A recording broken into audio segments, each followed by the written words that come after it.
Welcome everybody to episode 4 of the X plus Y Factor. This is a special episode focused on postgraduate studies, and I have with me Dr Emma Eastoe, who's a lecturer in statistics in the department, but also is responsible for oversees a lot of the postgraduate teaching, and in particular two of the master's programs, the MSc in Statistics and the MSc in Data Science. Just before I start, I should mention there are two other master's programs in the department. There's the STORY, Statistics Operations Research in Industry research program, where you do a 1-year master's and then 3 years of a PhD. And there is a master's in quantitative finance, which is really sort of centered on the management school. And Emma isn't going to talk about those because she's more responsible for the statistics and data science. But that's to sort of give you the range of different postgraduate options that there are.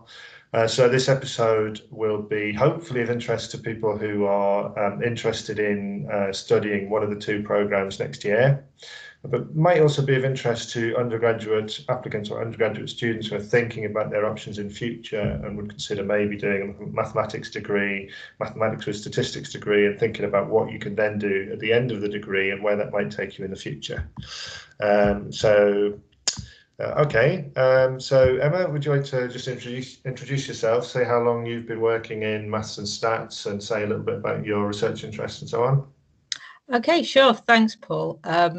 Yeah, I'm a bit of a long-term fixture at Lancaster, I think. I actually did my undergrad here, so I've been here since, well, maybe I shouldn't say how long I've been here since, but I did my undergraduate degree in maths and stats in the department, and they couldn't get rid of me at the end of that, so I stayed on and did a postgraduate qualification, did my PhD here, and they still couldn't get rid of me after that. So I worked for a year as a research associate, working on a research project to do with how we can make predictions of flooding in the UK. And at the end of that, they still couldn't get rid of me, so that I became a lecturer, and I've been a lecturer now since 2008 in the department. And as well as being a lecturer in the in-between time, I've become a part-time lecturer because I have 3 smallish children at home with me at the moment. The oldest is now 10, so no longer quite so small. Yes, so that's a brief potted history of me and my involvement with the department. And what do I do outside of teaching? Well, research-wise, my interest's in extreme value analysis. So we're the kind of people who make predictions about whether it's likely to flood when there's a large storm, whether looking at things to do with climate change, say how much temperatures might change in polar regions leading to ice melt. Basically anywhere where there's risk or hazard, I'm likely to be interested and involved. Yeah, okay, thanks a lot. Yeah, there's a famous case that we have sometimes talked about in open days, which is John Thorne's work on oil tankers or just large ships, and whether they sink in storms and so on. And that's an example of extreme value events, isn't it? So yeah. So John was one of my PhD supervisors. We actually worked on extreme air pollution events, which I think we're going to come back to at some point during this discussion. Yes. But yes, that was work that John and colleague Jan Heffernan did to do with a large container ship which sank, and they were basically tasked with looking at wave data and trying to estimate how probable it was that that sinking could have been prevented. Could the ship have been better loaded? Could that sea state, that extreme sea state, have been predicted in advance to prevent the loss of the ship? Which was, a really interesting application of the statistical models and probability theory that we work with.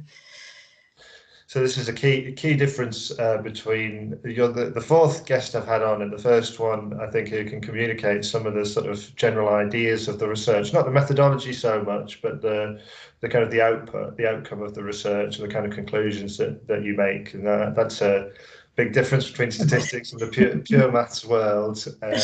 You're also the first guest that I've had who has been working in the department for longer than me, who's been a lecturer in the department for longer than me, so, but only by 1 year. So, yeah. So, okay. Now, I said something about the MSc Data Science, the MSc in Statistics, which are two programs that you're sort of responsible for. You're kind of the head of teaching on those two programs. Mm-hmm.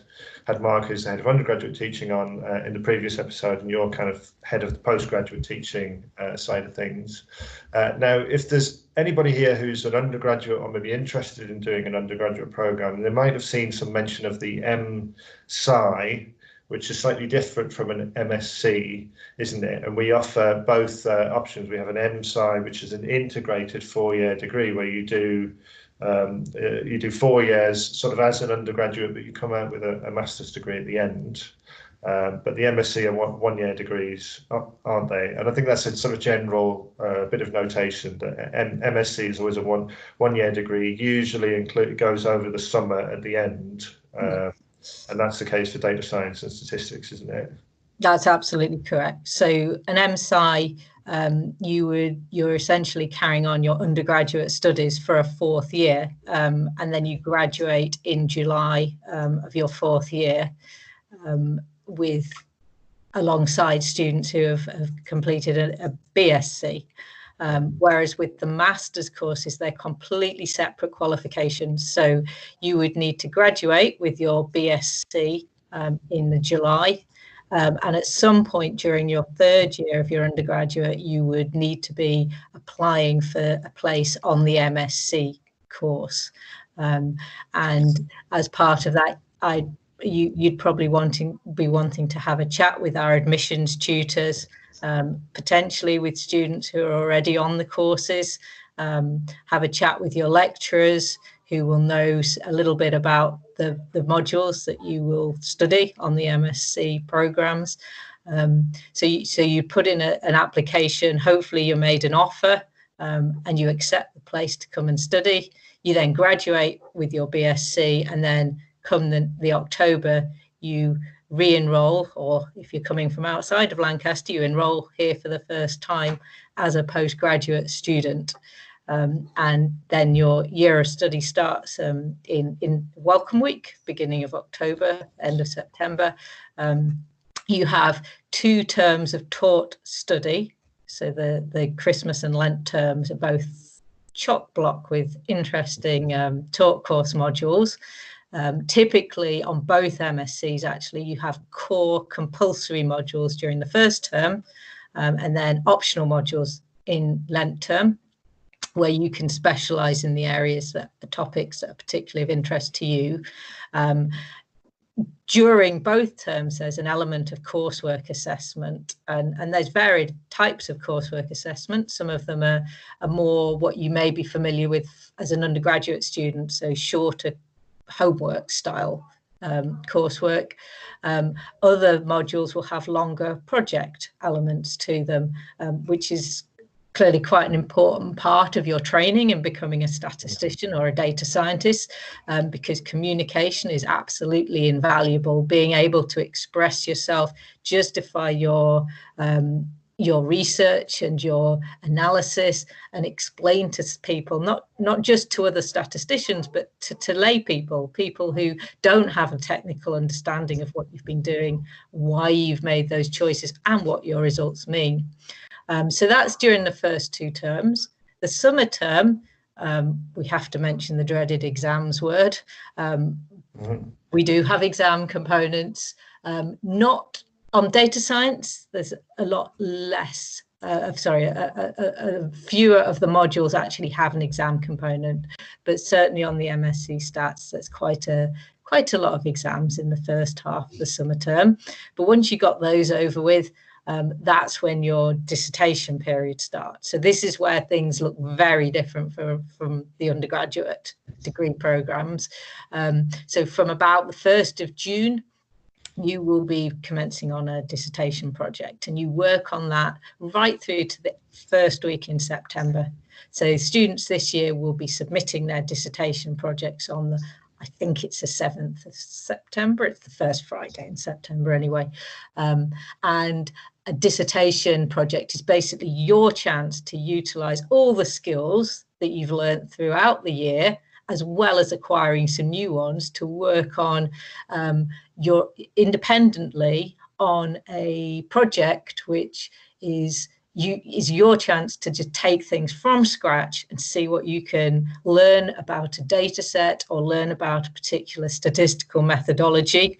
And it really is the culmination of everything that you've done throughout that year. You'll be allocated a supervisor, an academic member of academic staff, who will support you. So you're not sent off for 3 months to do this on your own, don't worry. You get plenty of support. You'll get meetings with that supervisor. Most people are available on email or these days on Teams chat to offer advice. And I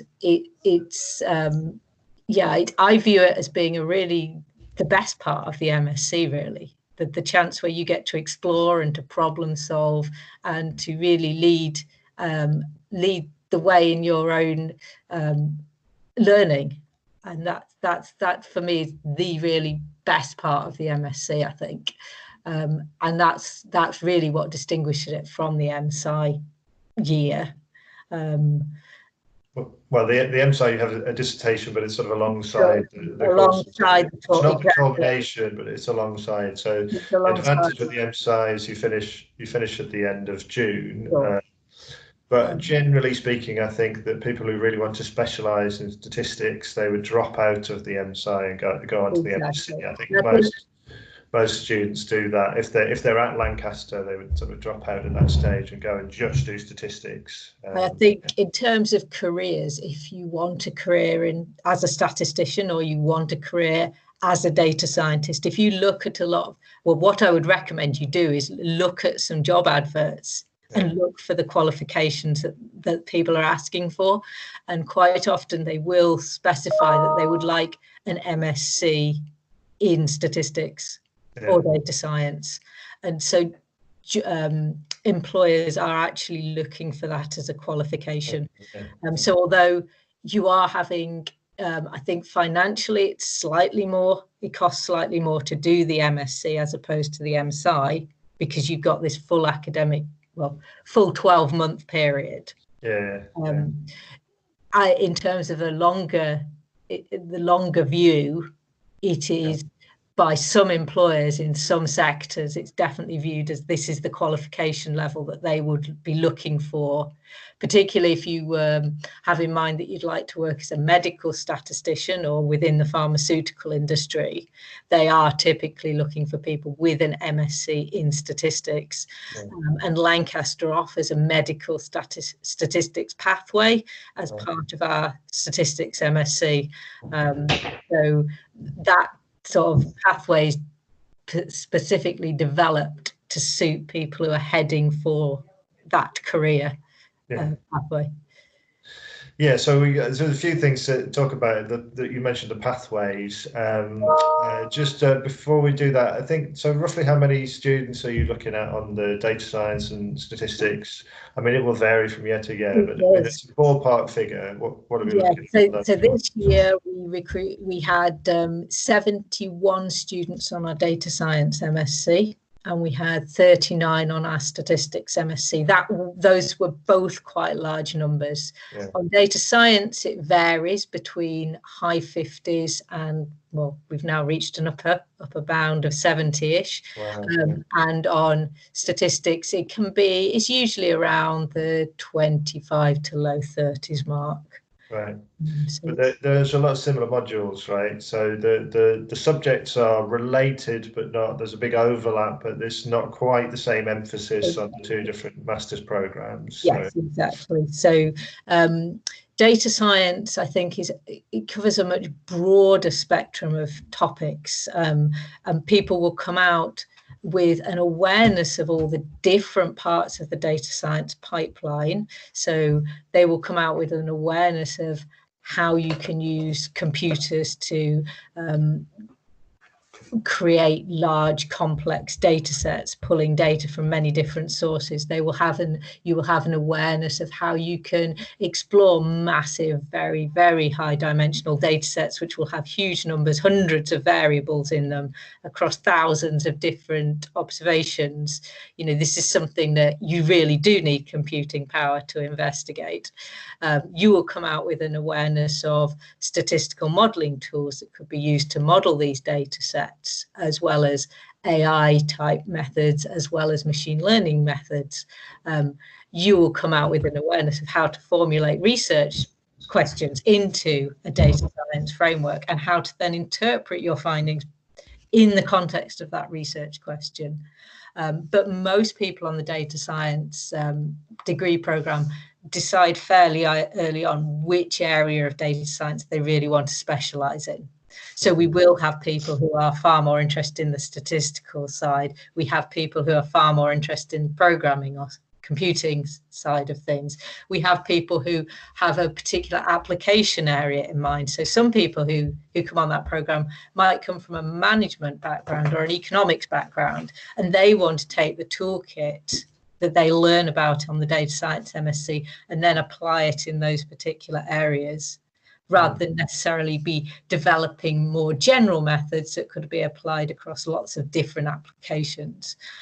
So I think data science covers many different areas. And the nice thing about that program is that we get students who have come from lots of different academic backgrounds. So we have computer scientists, we have mathematicians, we have physicists, economists, we have people who've come from marketing background, we have some people who've come from an environmental sciences background, and they all come with different skill sets. And there's a very strong cohort relationship builds up amongst the people on the both degree schemes, actually.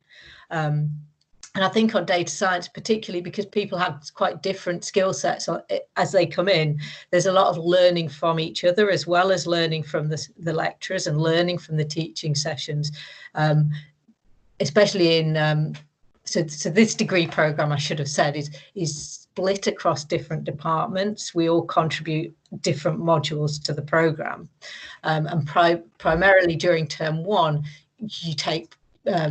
you would be taking modules on statistics, which are taught by us in the Department of Maths and Stats, but you also take modules in computing, programming, data mining, which are taught by the School of Computing and Communications.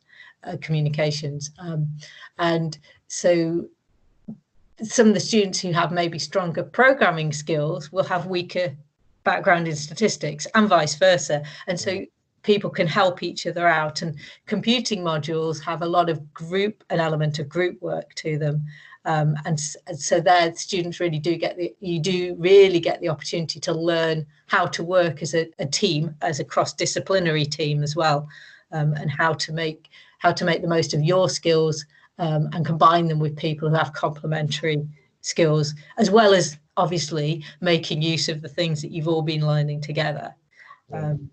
Yes, so I think I've wandered off the topic a bit there, but please call me back when I start doing that. I tend to get over enthusiastic. I did want to just check, you mentioned the medical statistics pathway of the MSc Statistics. So I don't think, are there one or two other pathways? Well, on statistics, we have two main pathways. Medical, so this comes in term two. Everybody takes the same core modules in term one on the MSc in statistics.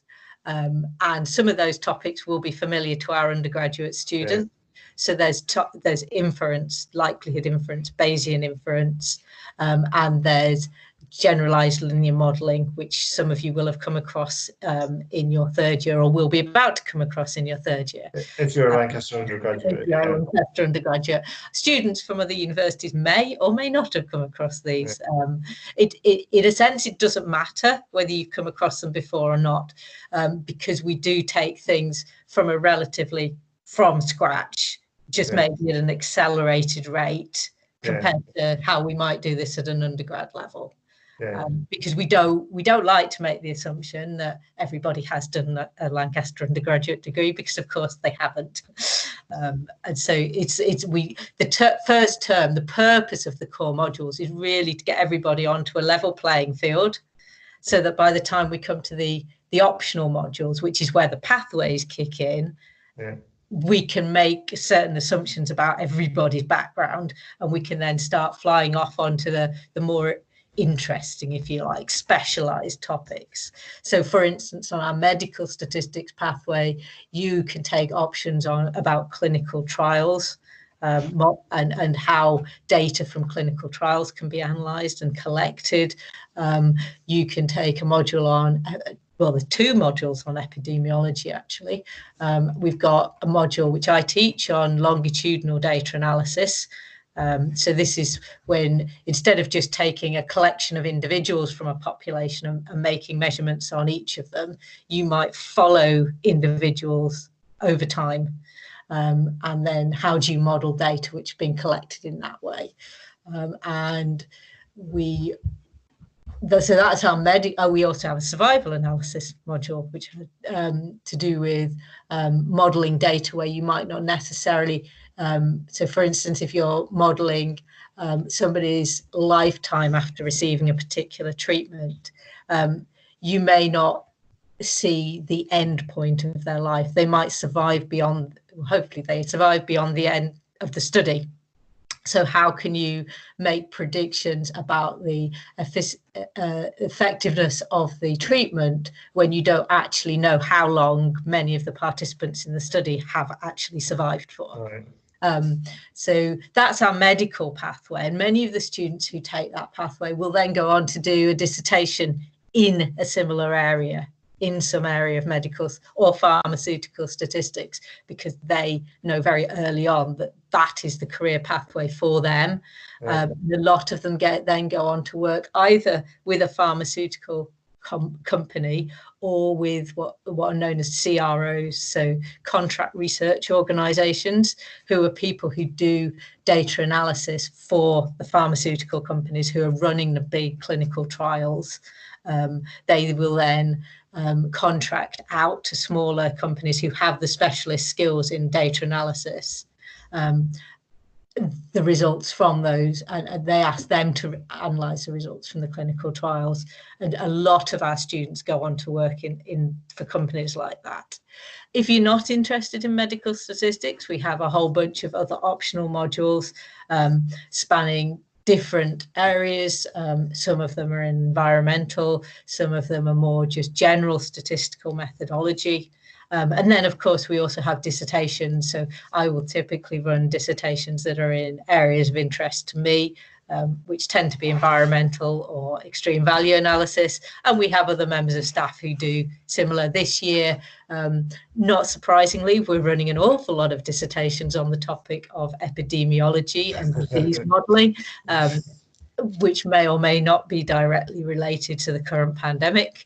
But certainly, I think that's motivated a lot of our students on both statistics and data science to work in that area. And we have been able to respond to that need, I think. And I'm really pleased with how lecturers have offered projects, and so the projects they might have been thinking of offering for dissertations, they've managed to put those to one side and come up with things that are very relevant to what's going on in the world at the moment. Yes. Not a problem that we have in pure maths, so it's having to focus on things that are relevant to the real world. So yes, I think you mentioned medical statistics, and I wanted to sort of bring that back to some just for people who are maybe interested in the undergraduate side and how this, they're thinking of doing undergraduate study.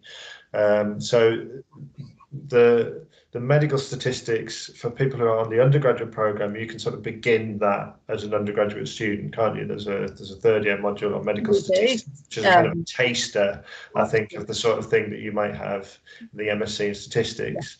But that itself is a sort of not a culmination, but it's a kind of it's an application of the statistical knowledge that you've developed in the earlier sort of compulsory modules, or even some optional modules on statistical methodology and so on, things like likelihood analysis and so on. Yes, so the way that for students who are thinking of taking undergrad at Lancaster, the way that statistics and probability fit in at undergraduate is our first year probability and statistical modules are both compulsory, as are our second year probability and statistics modules. You take one of each topic in both those years. And then in third year, you have complete free rein to choose between probability, pure maths, and statistics modules. Some people decide that very early on that they want to specialize in statistics, and if you want to do that, then you can complete your third year completely taking stats options. Yes. I know the pure mathematicians amongst us find that hard to believe, but it's true, some people do. And we even convert some people who arrive at Lancaster thinking that statistics is the last thing in the world that they want to do. And then they realise suddenly, I think university level statistics is very different to what people experience at A level. We're not so much about t-tests and p-values. It's very much more about taking a data set, taking a research question, and then problem solving, exploring that data set, seeing what information you can draw that will be relevant to the research question, and then learning about lots of different statistical models and tools that you could apply to analyze that data and to actually answer the question that was asked in the first place. And we also, because we are at heart, even statisticians have a bit of mathematician left in them. And we like to know, where do those models come from? They're not black boxes. They're not just something that you can shove some numbers into and get some numbers out again. Why do those black boxes work? What's the underpinnings of them? You mentioned likelihood inference. So that's how if you have a model, what is a model? Well, a model is a simplification of the real world. A statistical model is a simplification of the real world, which is based around probability distributions. So you have some data, you have this model, the model has unknowns in it. And it's knowing those unknowns will allow you to make predictions about answer the research question that somebody's posed to you. How do you match the data with that model to be able to tell you what the unknowns are, to be able to make the predictions? And it's inference that allows you to do that matching and therefore actually make use of the model. So it's kind of combining these two things. So you learn statistics is a lot more than just having a black box and a formula where you shove some numbers in and get a number out and compare it to 1.96 or whatever you've been told to compare your answer to. Where does that 1.96 come from? Why is it 1.96? There's all sorts of questions that are opened up at undergraduate level, I think, that people haven't seen at A level. I mean, I guess it's a statistical version of what Feynman referred to cargo cults, which is the sort of South Pacific Islanders who saw the American troops arriving in the B-52s and so on, and the American troops also gave out a lot of food and so on. And then after the war, when they left, the sort of native Pacific Islanders built these sort of runways out of bamboo and so on to try and bring back the planes that had given them all the gifts of food. They didn't really understand the kind of process. Now, he referred to that as a kind of a description of people who apply methodology of some kind, whether it's maths or I think statistics is perfectly valid, without really understanding quite what it means, what it signifies, without having a critical understanding of the methodology that you're using. So those are the kind of higher skills that you're trying to develop. Absolutely, absolutely. And I think that's the beauty of taking a statistics degree, where that degree is rooted in a joint maths and statistics department. Yeah. Many of the people who I think all of the people who lecture you will have come through a mathematics background. And it really is an understanding that we're hoping to bring to you as students, about where these tools are coming from. Because if you ever want to be one thing is being able to use the black box, but then what happens if the black box doesn't work? You want to be able to build more black boxes, but to do that, you have to understand where your first black box came from. And that's absolutely the difference between A-level maths, A-level statistics, and then how we teach things at an undergraduate, and then even more so at a postgraduate level. I think that brings us on nicely to talking a bit about your research. You mentioned the extreme values group. Do you want to say sort of a bit more about your research interests, the kind of things that you study? Yes, I can do. And please pull me back if I start disappearing off on a tangent here. I guess extreme value analysis I think it sounds really interesting. So a lot of statistics is to do with modeling the mean behavior of a population. So you want to know about averages, you want to know about average trends, and the unusually large or small values tend to get removed as outliers and conveniently put to one side. But there are instances where it's actually those large values which are really of interest. So an example of this, which I think I've mentioned already, is flooding. So if Lancaster is located on the River Lune. For those of you who are already here, you will be aware of this. For those of you who've never visited Lancaster, we're a fairly coastal city, and we're located on a close to the estuary of the River Lune. And the river floods on a not infrequent basis. The last time we had major floods here in 2015, it knocked out all the electricity supply for some time and devastated a large part of the city centre, flooding a large number of businesses who were out of action for some time. Obviously, there are massive knock-on consequences of this level of this kind of event, both economically, socially, and for people's just general lives. And so insurance companies, planners, the emergency services quite often want predictions about how likely it is that we are going to see events of this nature in particular locations. And what I do, part of what I do, is to take historical data on river flows, in this instance, and fit statistical models to that data, and then try to make predictions about these very, very large events. So what would be the worst case we might expect to see once every 10, 50 or 100 years? And there's lots and lots of applications of this. As you might have noticed already, I'm quite interested in the environmental side of things. So I work with a whole variety of different people. I've worked with physicists, I've worked with hydrologists, I've worked with nuclear engineers. Obviously in the nuclear industry, extreme events are and safety are very closely interrelated. Mm-hmm. And certainly in the nuclear industry, they're not just interested in events that might happen once every 100 years. They're interested in much longer term, longer range events. So usually they want risk measures in terms of one every 10,000 year events, which even as a statistician, I start to feel a little bit nervous about. But so I work with an awful lot of different people on problems of this kind. And for me particularly, I think one of the really interesting things is how to communicate risk. and not just risk to scientists who are working in the area, but also risk to the public. So why is it that the 1 in 500 year event has been exceeded 2 years in a row? Mm-hmm. That kind of thing.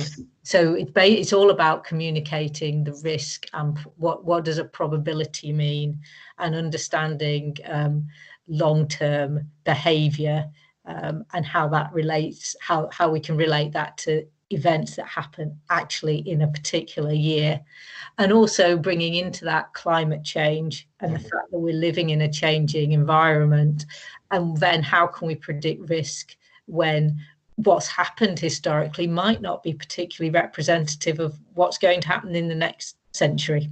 Yeah.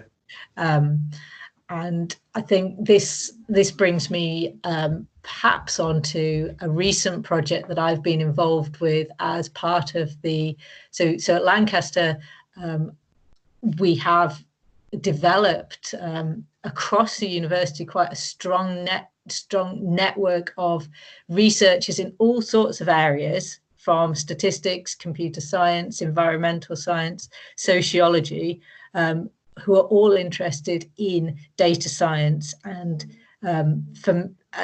within that group, there's a group of people who are all interested in data science as applied to the environment. Mm-hmm. And we actually have a research initiative called the Data Science for the Natural Environment, which has the brilliant acronym of Disney. So you can all think of Mickey Mouse at this point, because we all do, let's be honest.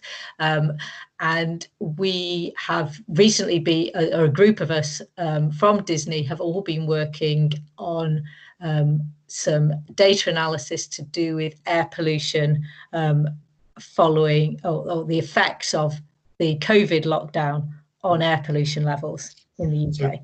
Should I share the PowerPoint, or do you want to do it? I think if you have I should be able to do it. I have a couple of slides hastily prepared earlier, as they say. Let me just see if I can do the right screen share. Hopefully this will open the right thing. Yeah. That opened up. Good. That. Just 1 second. For you. Right.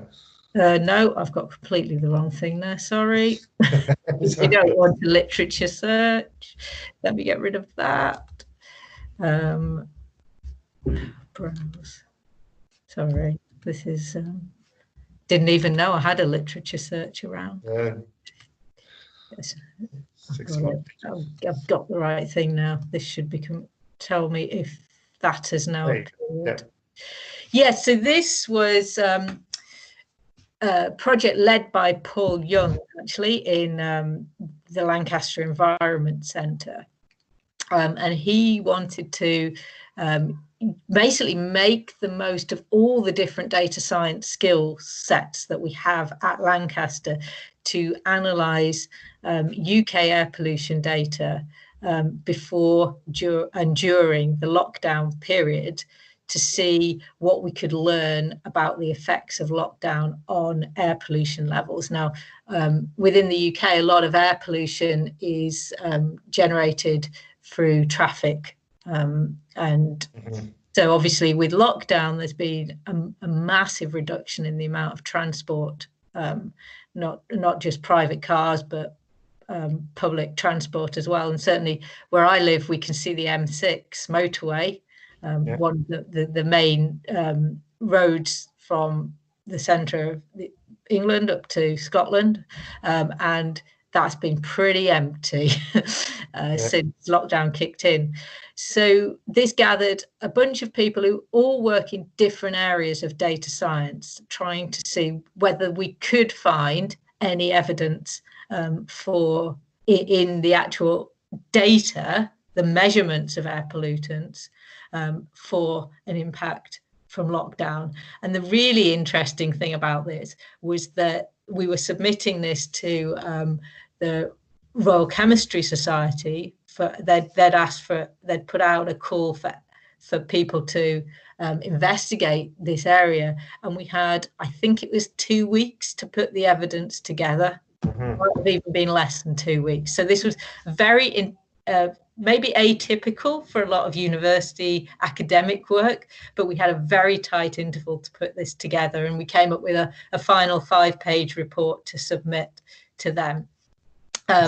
So I think maybe if I could just hide that and move on to the next slide. Can I just ask you, so I think in the two sort of scatter plots on the left, you've got, it's the red mark on the left which is showing the I don't okay I don't quite understand these one that I was not directly involved in, I have to admit. So this is time series analysis. So some of you will, some of the undergraduates are probably more up to speed than I am on this kind of thing. It's not what I generally work in. This was looking at NO2, which is a particular pollutant, and it was looking to try and identify cycles, daily cycles within the data. So because this pollutant is generated primarily by traffic, there is a very strong within diurnal cycle, daily cycle, with peaks happening around rush hours. And what this was trying to do, that red dot in the scatter plots is showing you where the daily cycle is, how strong that daily cycle was. So the higher that dot, the stronger the evidence for a daily cycle. And then blue and green plots are looking at smaller, more frequent cycles within a day.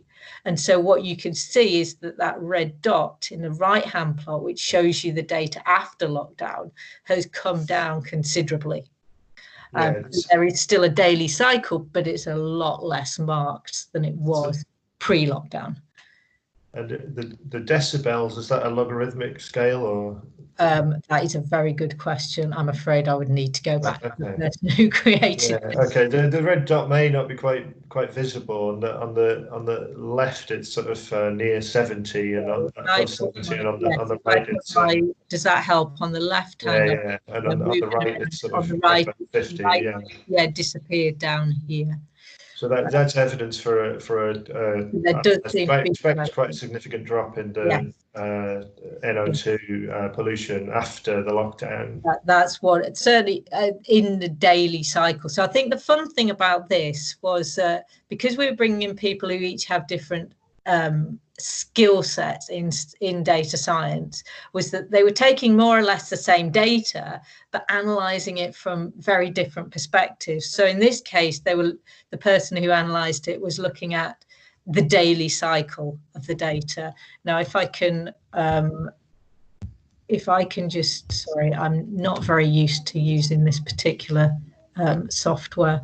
I'm just trying to move on to the next slide. I think it's probably easier if I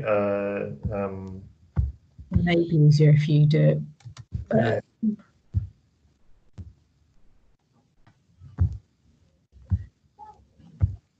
Tell me when you've done it and I can stop sharing my screen and get back to it. Yeah, from the beginning. Okay, so this is the same slide. Can you see that now? Yeah, I can see that. Thank you. Could you move on to the next one, please, Paul? So this is the next one, I think. Can you see that now? Yes. So again, this is the same pollutant. So still looking at NO2.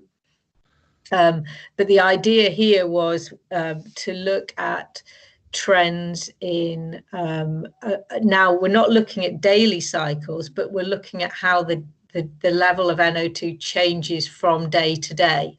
So in this top plot, we've got data running from January to, it looks like almost the end of April, isn't it? And the idea was to pick out trends or behavior in different quantiles of the data. So again, I mentioned earlier that a lot of people think about statistics, they think about a mean, maybe they think about a variance. But this is looking at the median and then at the 10th and 90th percentiles, because they somehow represent more extreme values and maybe more the range of the data. So the different colours represent the different percentiles, and then what the the sort of quite jagged patterns in those represent, I think this must be daily data, and so the jagged patterns represent that diurnal daily cycle that I was talking about earlier. But you can also see that there's more longer term patterns going on in the data. So there's a bit of an increase towards the end of January, although generally levels seem to be fairly flat until we get to maybe mid-March, which is pretty much when lockdown kicked in. And then all of a sudden you could see levels dropping off massively. The lower percentile, which is representing, say, probably the more nighttime levels of NO2, that drops off markedly. And there's still maybe more variability in the higher, the 90th percentile, but even that's dropped off. And there's more, we can see a little bit more variability. You can maybe see weekly cycles as well starting to come out. Certainly in April, there seem to be little humps, which I would guess would be a weekly cycle with things dropping off at the weekend as well. And one thing that you could combine this analysis with is actually looking statistically to test, without knowing when the lockdown is, but trying to test whether you can pick up that change. There's an area of statistics called change point analysis. We have people working on that at Lancaster. And what they would do is they would take those blue, red and green lines and say, can we actually identify the point at which there was a change? Yeah. And attribute that to the lockdown. Yeah. Well, yeah. Some of the situation where you might be not sure when a certain event had occurred, and I guess you could then sort of use this. Yeah. Yes. And you could also use it because there may be a lag. It may be that lockdown happened on the 23rd of March, but actually there wasn't a change in pollution levels for a couple of days because of, say, the weather conditions, or because of a lagging effect in just how things disperse around the atmosphere.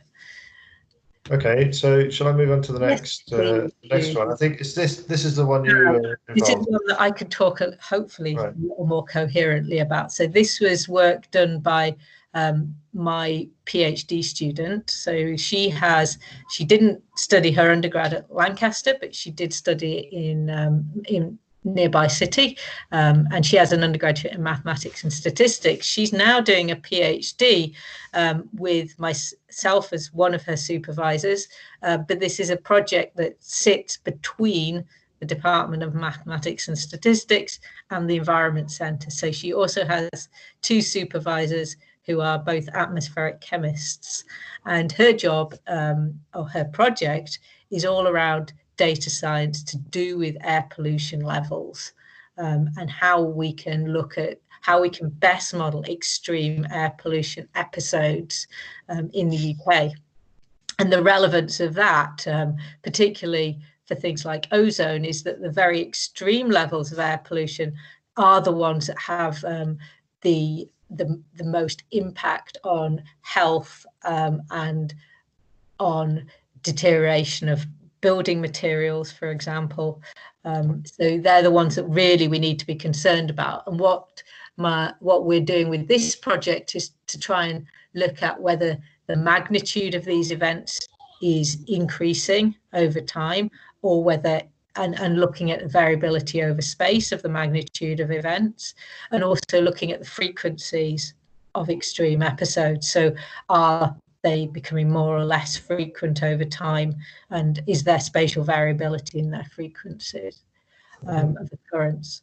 So what we were hoping to do here was to basically take, now it's a different pollutant, it was ozone that we were looking at here, and we were comparing the ozone levels from the 1st of January to the end of April, and we were comparing them across different years to see whether we could see any differences in the extreme behaviour between this year, when lockdown happened, and between with previous years. So on the top plot, we've got, this is the daily maximum ozone concentration. The red line is 2020. So that's the measurements for this year. Blue and green lines are for the last couple of years. You might notice there are a few missing points. Unfortunately, this is real recorded data, and occasionally measurement sites break down, and so you do end up with some missing points. And what we were really looking for was the black line, the black vertical line. That's the date that lockdown started. Did the extreme ozone levels suddenly decrease in either frequency or magnitude after that point? And to do this, we fitted a couple of statistical models, and we actually decided that probably, as far as this fairly basic analysis could show, there didn't, for this data set, seem to be a massive impact on the extremes of ozone. Now, a massive confounding factor on this is that we've also had some quite warm weather this year, unusually warm and unusually dry, and both of those are massive factors for increases in ozone concentrations. So what we'd like to do now is to go back to this model and develop it to incorporate those as factors, or if you've already taken a course on regression, you may have come across the term covariates. We'd like to include some meteorological variables and try to say, once you've accounted for the fact that this was a particularly warm and dry time of the year, are those extreme ozone episodes, was there actually a decrease relative to what we might have expected had we not had lockdown and seen those same weather conditions? So that's sort of a summary of what was going on there. And considering it, so this was my PhD student working on this. It's her first year of her PhD, and she was asked at very short notice to put this together. And I think it was kind of a fun thing, but also quite an intense period of work doing that. Good. Well done to her. Shall I move on to the next slide? Yes, please do. So this is a different project, although it's still ozone and nitrous dioxide. Oh, it's moved for me now. Yes. So sorry, I've just got to move something off my screen so that I can see the full picture. Right. So this is, I can't see the caption, change point analysis. So we were talking exactly about this when we were looking to not the last slide, but the slide before. And I was mentioning how you might take a set of data, and rather than plotting on a point where you expect to see change, you look at the trends in that data. You fit a model which might account for a linear trend in the mean or some other trend in the mean, or you might be looking at trends in variability or trends in the extremes, and you identify using your statistical model where significant changes have occurred in those trends. And this is exactly what's being done here. So they've taken the two different pollutants for this year. Again, they've been looking at daily maximum concentrations, and they've fitted their model, and the grey lines, which are a little bit hard to see. So in the first plot, there's a grey dashed line here. Sorry, I realise I'm not controlling the presentation now. There's two grey dashed lines. Thank you. Yeah. And those are the lines that the model has identified there being a change in the mean of the data. And then the red line is the actual lockdown date. And you can see that there does, certainly for ozone at this particular site, there does seem to be quite strong evidence from the model, which didn't know anything about lockdown, remember, is purely using the black data points, that there was a change in the behaviour at that point. It's maybe a little less clear cut on some of the other data sets. So on plot B, it's less clear that there was a change point there. Well, I suspect that's being driven by that massive peak somewhere in January. Not quite clear why that would have happened, but that will have, I suspect, overridden any other changes that the model might have been looking for, because it's such an obvious change. But in the other two, pollutants, there does again seem to be quite a strong evidence for at least one change point close to the lockdown period. And of course, I mean, one thing that I haven't really talked about is the uncertainty on these measurements. So as a statistician, as well as giving an estimate of a risk or an estimate of a change point, I'd always want to give a level of my confidence that that is the exact point or the exact estimate of the risk. And so you can imagine that each of these lines might have some kind of grey area around them where we're fairly confident that that grey line is the correct estimate, but there is a level of uncertainty because we're only using a sample of data. We don't have the entire picture. We don't have all the information available to us, and so we have to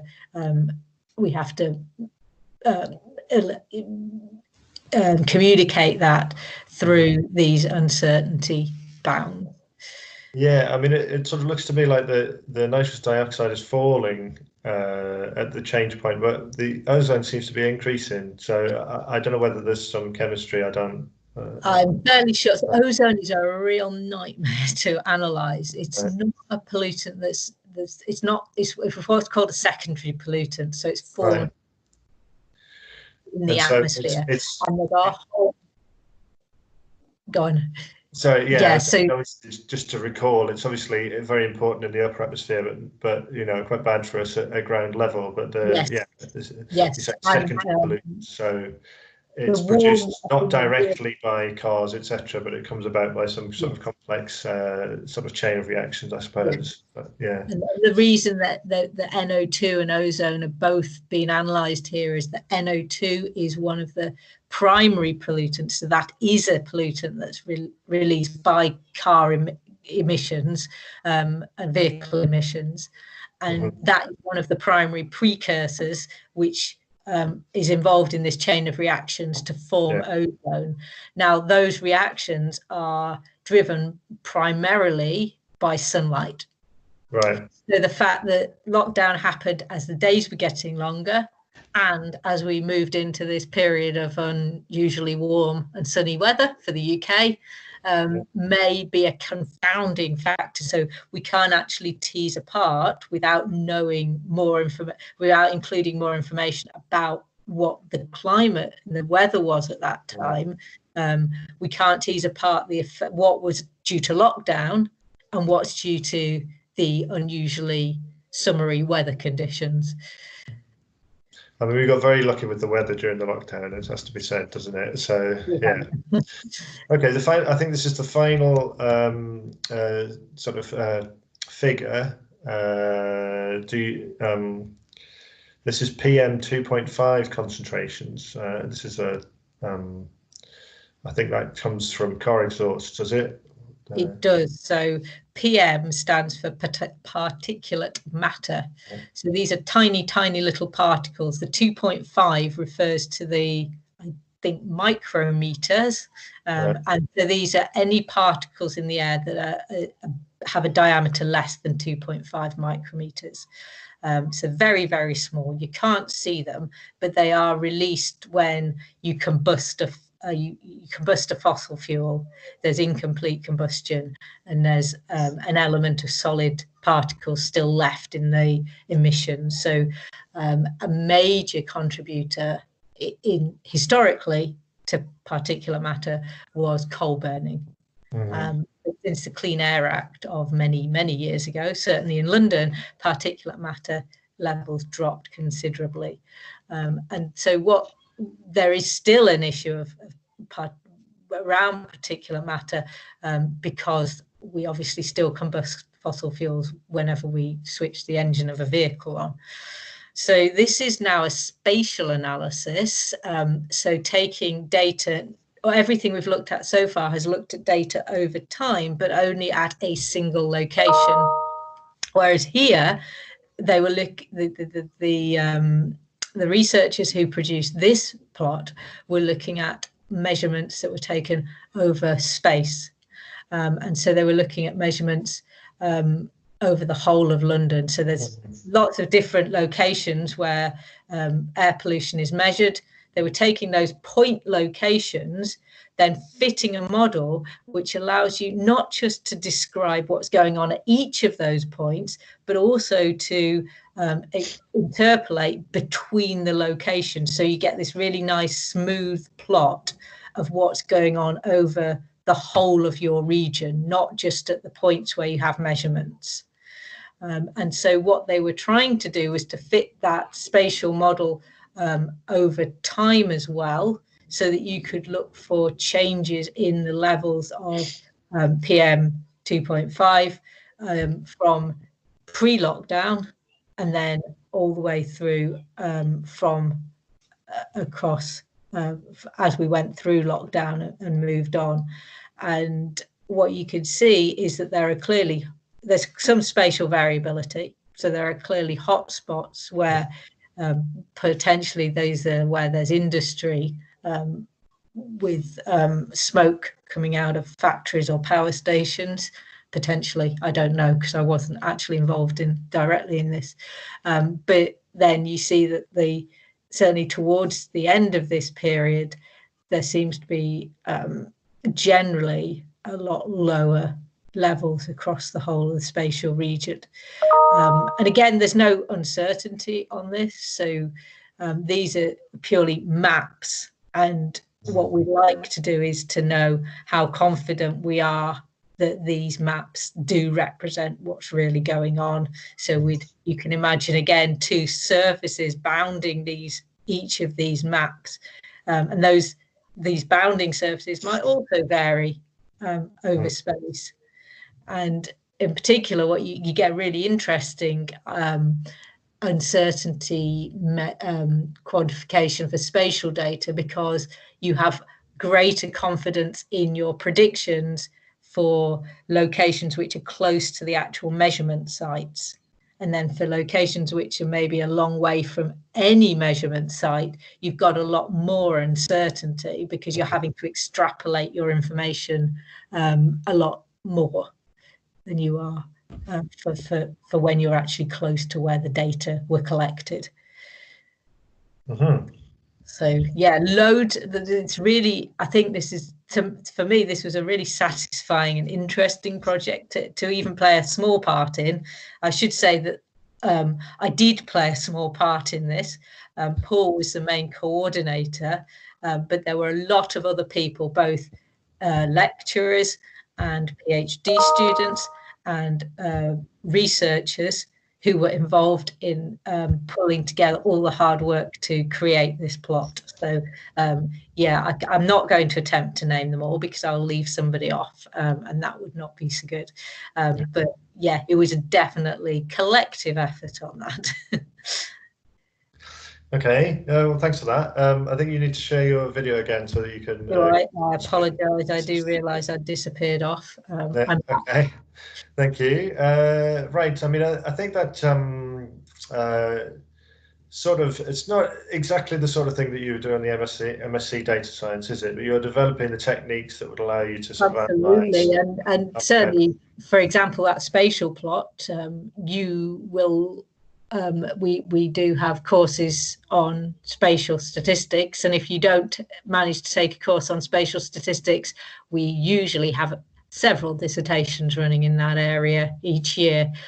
So, and extreme value analysis, we have a module on that. And again, all of these are things that you could end up taking dissertations in, even if you don't do a talk course in them. So yes, they're not... This is maybe one step on from the masters, but it's not so far removed. And what the lecturers are doing when they produce, when they develop their courses and their teaching, is very much informed by what they're doing in their research time. And so things do it's not a complete split. I think by the time you get to a master's level, certainly by the time we get into optional specialized modules, there very much is some feedback going on between where people's research interests are and what they're teaching to students.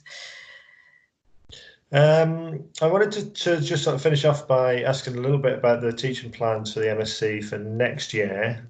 So anybody who has already applied or maybe is considering applying might well be sort of wondering, what is it going to look like? You know, what is are we going to have lectures and so on? We've discussed this quite a lot regarding the undergraduate program.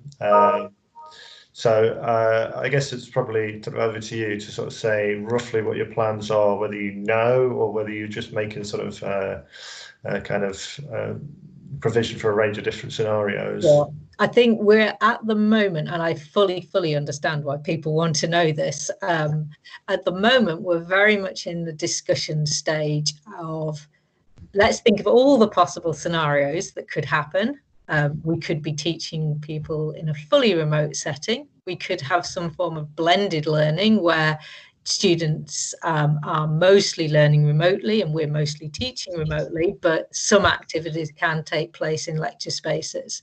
I think it's very unlikely that we're going to have all our teaching in a physical setting. I think we all think that more or less now. And then we're thinking in each of those situations, how could we best deliver our material? And it's not as simple as just saying, oh, well, we can lecture live online instead of in a classroom, because there's all sorts of reasons for that. Technology could fail. I personally find it quite hard talking to a blank, silent screen when I can't see my students and I can't see how people are taking in or not taking in or misunderstanding, or I'm not explaining something quite right, and I need to get to rethink how I'm explaining something. So we're thinking, how can we best deliver and adapt to an online environment? And I think the kind of things, there will be a lot of live activity, but that might be more through question and answer sessions rather than us just standing in front of a computer or sitting in front of a computer and talking for an hour, 2 hours. I think that's probably not the best approach for anyone. So I think one of the positive things I think that will be coming out of this is a lot more we already have quite a lot of interaction, if I'm honest, on the MSc. There's a lot of contact hours, but we will be able to maybe take that into a more informal setting using chat facilities, using video streaming, using video meetings to talk to students, for students to talk to us and to ask questions. We'll probably be making use of video podcasts. So instead of having long lectures online, where I'm thinking that we might be going is to have shorter 10-15 minute intros, summaries, directions to where you can go and find out more information. That more information will certainly be in written resources that we're producing and making available through our online learning environment. Moodle, for those of you who are already here. We'll be making the most of Microsoft Teams. I've already our teaching office has already set up teams, pre-arrivals teams for offer holders on both of the MSc programs. So we're hoping to get people up and running with that and used to the technology before they arrive and introducing themselves to us and to each other. There will be a lot of exercises, quizzes, and a lot of reading, a lot of examples. And I'm looking forward to our teaching review day in a couple of weeks' time, when we're going to get everybody's ideas together. And I think one thing to say is that it's not going to be a case of one size fits all. What works for one module and the material that the lecturer is hoping to deliver won't work for another module. So I think certainly you can expect for there to be quite a lot of variety in how things are delivered to you, and I think that's a good thing.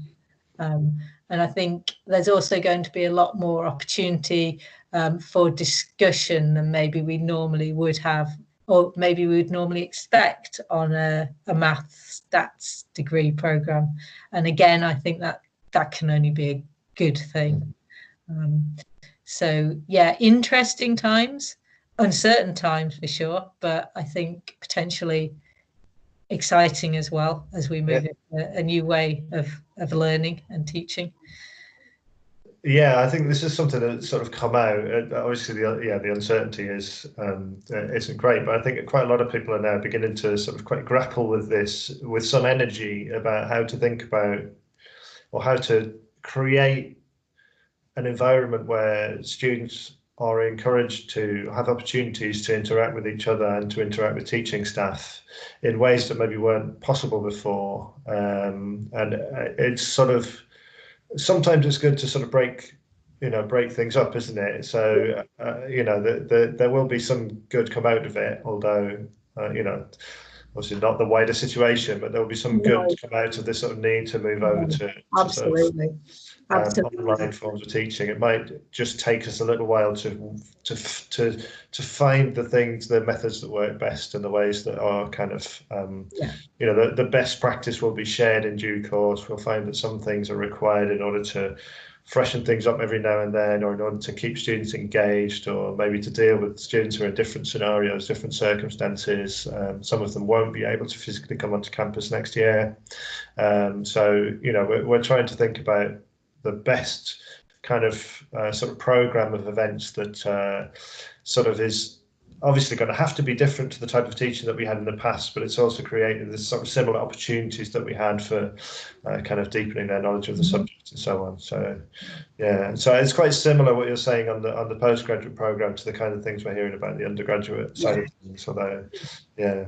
I think although we are in some ways we're two separate groups, we also do communicate amongst ourselves. I think you mentioned sharing good practice, and that this is definitely something that I think it's an opportunity for us to learn across undergraduate and postgraduate teaching about sharing ideas. And one thing, I mean, I should say at this point, I think one thing that's amazed me over the last however many months, it seems a lot longer than it's actually been, is the patience of all of our students and their willingness to engage with us as well and to give feedback and to support, because it's been a completely, we've all been in the same boat. It's been a completely new situation for all of us. And it is still a completely new situation as we move forward.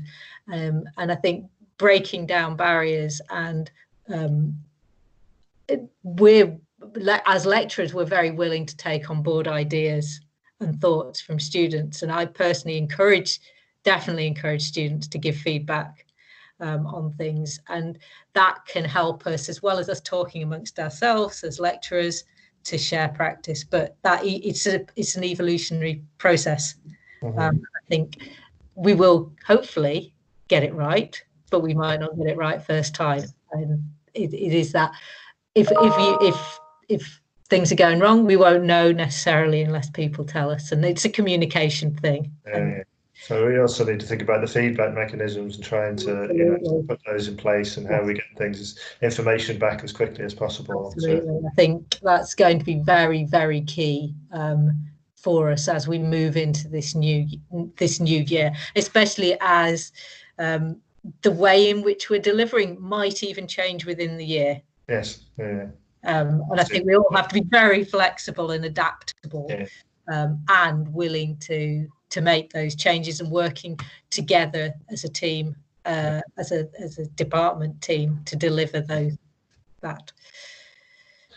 Okay, thank you very much. I think that's a good point to finish, and I'll say thanks to you, Emma. And I haven't set up the next episode yet, so I guess stay tuned for whatever will be episode 5. But as usual, I'll see you in some sort of online meeting in the department, and I'll see everybody else for episode 5. Thanks a lot, Emma. Cool. Thank you. Bye. Bye.